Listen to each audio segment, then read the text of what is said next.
Urgency এবং scarcity প্রিন্সিপালটা আপনার বিজনেসের জন্য বা আপনার সেলসটা বাড়ানোর জন্য ঠিক কতটুকু কাজ করে, এটার উপরে 1975 সালে একটা এক্সপেরিমেন্ট হয়, যেখানে তিনজন সামাজিক মনোবিদ বিশেষজ্ঞ মিস্টার ওচেল, মিস্টার লি এবং মিস্টার এডওয়েল একটা গবেষণা করেন। যে গবেষণায় ওনারা দুইটা জারের মধ্যে একটা জারের মধ্যে 10টা কুকিজ রাখেন আর একটা জারের মধ্যে 2টা কুকিজ রাখেন, এবং ওই গবেষণায় যারা অংশগ্রহণ করে ওদেরকে বলেন যে এই দুইটা জারের মধ্যে থেকে যে কোনো একটা জারকে রেটিং দেওয়ার জন্য।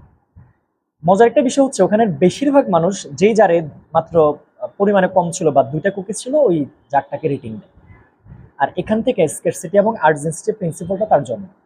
বেশিরভাগ ক্ষেত্রে গেলে বেশিরভাগ ক্ষেত্রে বিভিন্ন ব্র্যান্ডের দিকে তাকালে আপনি দেখবেন তারা যেই কোনো অফার যখন তারা মার্কেটে নিয়ে আসে, তারা আর্জেন্সি মানে লিমিটেড টাইম অথবা স্কারসিটি মানে লিমিটেড কোয়ান্টিটি নিয়ে তারা আসে। আপনি দারাজের 11-11 ক্যাম্পেইনের দিকে তাকান, খুব বেশি পরিমাণে এটা দেখবেন। তবে যে কোনো পপুলার ব্র্যান্ড কিন্তু এই কাজটা করে। কেন এটা? কারণ মানুষকে যখন আপনি অ্যাভেলেবল টাইম অথবা অ্যাভেলেবল কোয়ান্টিটি দিবেন, মানুষ কিন্তু আসলে কখনো সিদ্ধান্তে আসতে পারবে না। আপনি আপনার ছোট একটা বাচ্চাকে নিয়ে কখনো দোকানে যাবেন, দোকানে যাওয়ার পরে তাকে পুরো দোকানটা দিয়ে যদি আপনি দেন যে তুমি কোনটা কোনটা নিবা, দেখবেন 10 মিনিটও সে আসলে 10টা জিনিস চয়েস করতে পারবে না। কিন্তু আপনি যদি তার সামনে জাস্ট 2টা প্রোডাক্ট দিয়ে বা 2টা চিপস দিয়ে বলেন যে এটা নিবা না ওইটা, সে কিন্তু একদম এক মুহূর্তের মধ্যে কিন্তু সে একটা পিক করে নেবে। সো এই যে ব্যাপারটা লিমিটেড কোয়ান্টিটি অথবা লিমিটেড টাইম যে ব্যাপারটা, এটা কিন্তু কাস্টমারকে বাইং বিহেভিয়ারের জন্য অথবা বাইং, এটা স্ক্যারসিটি এবং আর্জেন্সি যে বাটনগুলো আছে এই বাটনগুলো কিন্তু কাস্টমারকে কেনার জন্য খুব দ্রুত সিদ্ধান্ত নেওয়ার জন্য কিন্তু অনেক বেশি হেল্প করে।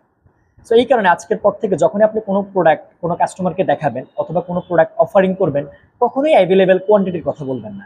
আপনি ট্রাই করবেন হয় যে আমার কাছে আর মাত্র 5 পিস প্রোডাক্ট আছে, অথবা এটা আজকের মধ্যেই শেষ হবে, অথবা এই অফারটা বা এই ডিসকাউন্টটা আগামী 24 ঘন্টার জন্য, একটা লিমিটেড টাইম এবং লিমিটেড কোয়ান্টিটি দেওয়া ট্রাই করবেন।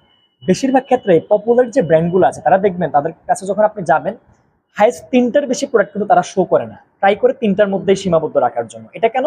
এটা তার কাস্টমারকে ট্রিগার করে যে আমাকে চয়েসটা এখান থেকে করা লাগবে।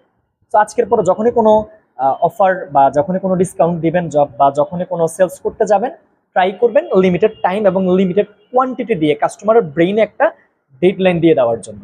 এই ডেডলাইনটাই কাস্টমারকে দ্রুত সিদ্ধান্ত নেওয়ার জন্য সহযোগিতা করবে। আসসালামু আলাইকুম।